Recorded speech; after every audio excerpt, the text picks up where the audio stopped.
TLC's Alistair Black's Whiskey Shots and Big John and Randy Orton. SmackDown had a lot of things. Some were alright, some were shit. Shite. So we're going to get into it. I'm half dead, folks. It's 12 past 4, right? You know, this isn't prime Big Stevie. This isn't prime Fog Wrestling, but you know what? You have to deal with it because it's Saturday morning and I'm looking to get to my bed rather quickly. So we kick off the show. A John Cena and Randy Orton segment. It was good to a degree. You know, some good lines, but it's kind of just the same old for Cena, isn't it? You know, Orton's on about him, you know, oh, I've known you 25 years. It's almost 25 years to the day since we shook hands. Talking about kids, he's like, you know what? How about you become a father? Grow up. I'll make you a better human being. Cena's like, fuck you, Orton. I've raised everyone's kids. The WWE Universe's kid. He's like, look at that kid. He's giving me the middle finger. He's like, you never bring a knife to a gunfight, kid. Bet your loser dad didn't teach you that. Cena then gets bashed by Orton for, Hollywood and all that stuff. Cena, and then he's like, oh, there's more than one royal family. You know, it's not just the Rhodes family, it's the Orton family. What about the fucking family that matters? The McMahon family? Where are they? Where's Vince McMahon? When you want him? Nowhere to be bloody seen. Just a bit more talking goes on. He's like, oh, he's dressed up like Jack Black. He looks 100 years old. And a bit more back and forth. Orton's like, well, you know what? Forget about your titles. You're saying 17. You're saying I've got 14. You're saying that when at the end of the year there is no world title. Well, how about you put it on the line right here, right now? And Cena's like, you know what? All right then. I will, but not tonight. Backlash. St. Louis, Missouri. No excuses for you. So essentially, Cena's basically just burying that championship, whatever you want to call it, over on fucking Raw.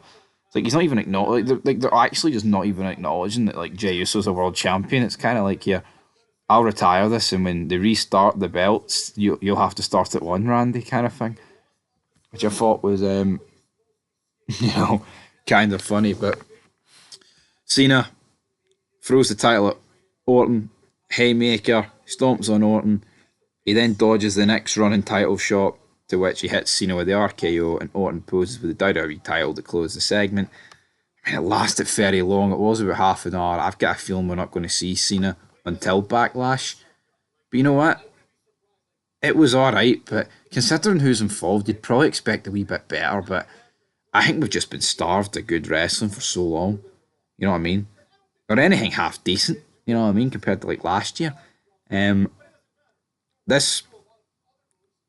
This was passable.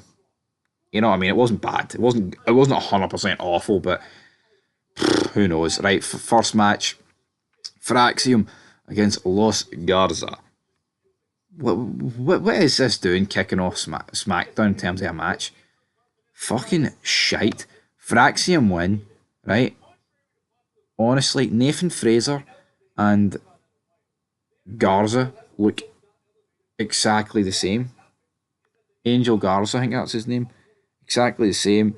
Fraium win, like I say. I'm willing to move on. If you're willing to move on, just a throwaway fucking match. And I mean, people whipping out the eyes emoji and the klaxon emojis just because this match was announced earlier on today.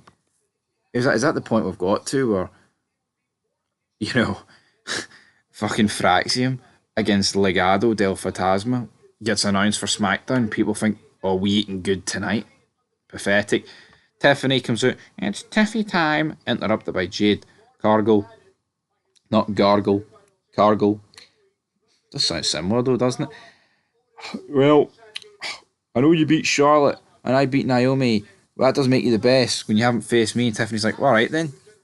Let's do it right here, right now. Referee comes out. Match begins. Now, it did begin after a 4-minute break, but less about that, I digress. This match was awful, right? This match was absolutely awful. Jade wins via disqualification. Naomi came out, yada yada yada. Then came out Nia Jax.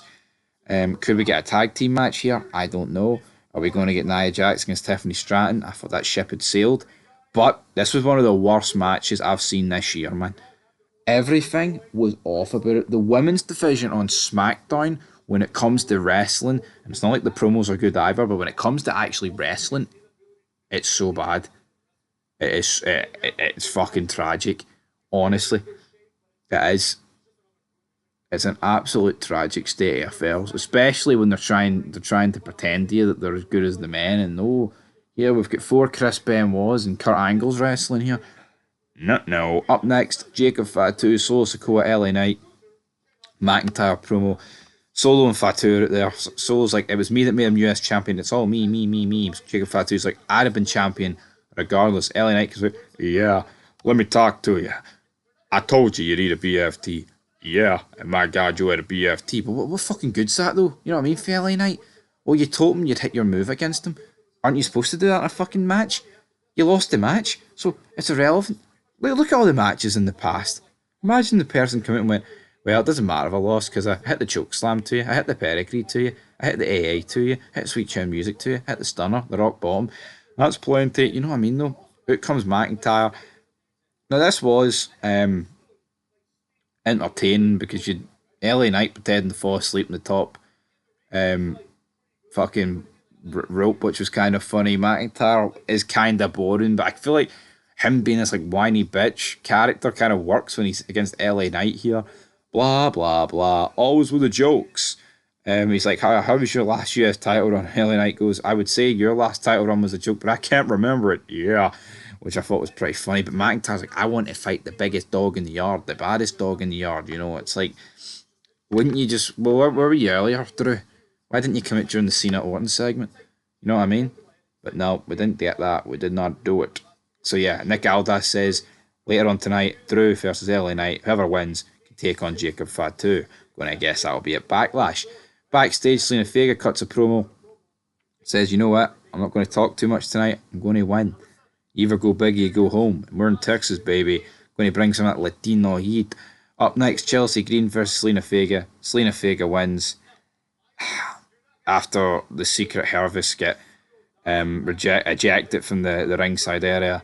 The watch along carried this match just due to the Piper Niven references and things like that. But in terms of the actual match itself, folks, Jesus Christ, you know what I mean? It's not that great. But I like Selena Vega, and I think it's about time that, you know, this is why the mid-card belts were brought in WWE. You know, she's good enough for a world one, but by God, is she good enough for a mid-card one? Correct decision. Decent enough match, but you know what? The bar was set that low with the other women's match. It had to be better, this. And it was. The Miz then tells Carmelo Hayes that he'll become the greatest Andre the Giant Memorial winner of all time. But I've got something to say. So he goes out, basically goes on a rant here. He's like, I'm the Miz. Forget about these guys. You know, forget about Randy Orton, Cena, Rey Fenix, Rey Mysterio, guys like that. I'm the man. The lights then go out.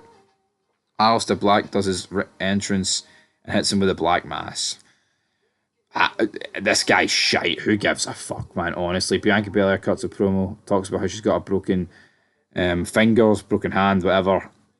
I'll be coming back home to SmackDown, just not right now. Naomi then runs into Nia Jax backstage. It's like, I don't care about your beef with Jade Cargill, just don't get in my way with Tiffany in the belt. Naomi's like, you should proceed with caution, and kind of pushes her out the road, and of course she's dressed in caution. Ha ha ha. Drew McIntyre versus LA Knight. Yeah. Right. This ends in a DQ. LA Knight wins. You got Priest, you got Fatu, you got Solo out there. This is going to result in a fatal 4-way match at Backlash. That's what I'm feeling. Drew McIntyre is so much better than this. We then got a video recap of Braun Breaker joining forces with Seth Rollins and Heyman on Raw. Brilliant. Cena's then walking backstage. Truth then tells Cena, or Truth tells him that I'll always have your back. Jimmy Uso's like, what the fuck? What about John? Truth? And Truth's like, well, you know what? I want to be like John when I grow up. I want to be a real world champion. And Jimmy's like, but Truth, you're already grown up. It was funny, but it's like, fuck, it's like the first time in ages that Cena has appeared like twice on one show. And this is the best we've got. You know what I mean? It's like, it was funny, but I feel like they should have done a bit more with John. Right, up next, main event, Street Profits, Motorcycle Machine Guns, DIY. Yo, there were some good spots in this. Thought the spear off the ladder through the table was good. Motorcycle Machine Guns did their finisher through a table, which again, like Gargano and Shelley were actually walking on top of a table. Like how insane's that? Like I referenced in the watch along, it's like the old WWE games where you could stand on the tables and do your moves. But obviously these two guys are that skinny and they don't weigh that much, they can do it. Yo, you'd be lying to say this match was bad. I thought it was alright with some good spots. I think there was a lack of selling at points, absolutely, but there was some decent spots in this match and some inventive spots that we haven't seen before, like Montez Ford climb up the side of the ladder to make free. Like the spear off a ladder through a table was good. I mean, it's never going to be Edge on Jeff Hardy, but nothing is. And some other good moves. So yeah, Street Profits retain. A match worthy of main event in SmackDown. Even though all six guys feel like jobbers, they really do. It just kind of highlights the fuck up of WrestleMania. It's like, why was this match not on WrestleMania, folks? Don't understand it. I enjoyed it though. And that will do it for SmackDown. Yo, it's not the longest SmackDown review, but I literally just did a 3-hour watch along. I'm wrecked. I need to get up tomorrow. I apologise. I will give SmackDown a 3 out of 10. So yeah, Raw got a 3, SmackDown got a 3. The Raws after the shows after Mania have improved slightly, but I'm not going to sit here and pretend they're good. They're not. You know what I mean? We need fucking way better than this, and I don't think with Triple H and The Rock we're going to get that.